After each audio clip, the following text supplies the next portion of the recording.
My name is Judith Cohen. I'm head of the photo archive for the Holocaust Museum. And today I'm going to be discussing a collection of a Jewish rescuer by the name of Ben-Zion Kalb. Ben-Zion Kalb was a Polish Jew. He fled Poland within months of the invasion to Slovakia. He spent the next several years trying to figure out how to bring his fiancée across the border as well, which by then had sealed. After he got her across, he realized that the same way he was able to smuggle her across to Slovakia, he could also smuggle other Jews as well. And he succeeded in bringing over probably over 1,000 other Jews from Poland into relative safety in Slovakia and later Hungary. The collection has several components. One is small pieces of paper with names of people in either Yiddish or in Latin script, dates of birth, where they were from, where they crossed, sometimes what day they crossed. Then there are also larger typewritten lists that also include names of people. There's a portrait of Ben-Zion Kalb with two orphans who came alone from southern Poland. And there's another photograph of Clara Kalb posing with a woman and her baby that were saved.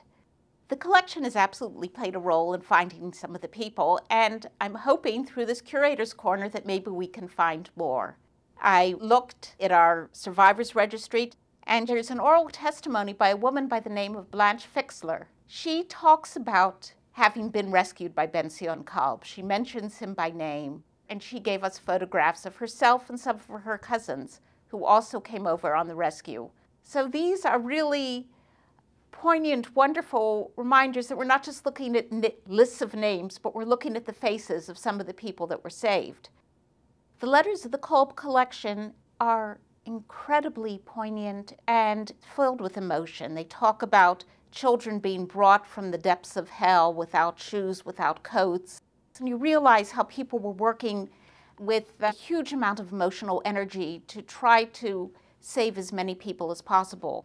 There's one letter from Rabbi Michael Weissmandl, the head of the working group. Here's somebody who had devoted years to trying to save the Jewish community of Slovakia. And in the letter he says, if we don't do enough for these children, we'll never forgive ourselves. Another letter that is remarkable is one from Yitzhak Zuckerman, also known as Antek Zuckerman. He was one of the leaders of the Warsaw Ghetto Uprising. Yitzhak Zuckerman wrote Ben-Zion Kalb thanking him for having sent a messenger to bring him out, but saying that he's too busy with his own rescue work to be able to leave Poland at this point. The collection includes a Slovak version of the Auschwitz Protocol. The Auschwitz Protocol was a first-hand account of what was going on in Auschwitz. It was prepared by two Slovak Jews, Verba and Wetzler, who at an enormous personal sacrifice smuggled themselves out of Auschwitz, made their way to Slovakia, and they gave their presentation to Rabbi Weissmandl. We have several versions of the Auschwitz Protocol already in our collection, but this, to the best of our knowledge, is the only version in the original Slovak. The collection came to us from Dr. Mark Kolb, who's a physician in Boston. His aim is to have his father's heroism better recognized. One of the pities is that though there's an official recognition for Righteous Among the Nation, there's no main citation for Jews who rescued other Jews, even at great risk to their own lives. It's very important that people know that it isn't just strangers who rescued people. The Jewish community was actively involved with rescue, not just rescuing one person, two people, but in this case, rescuing over 1,000 people.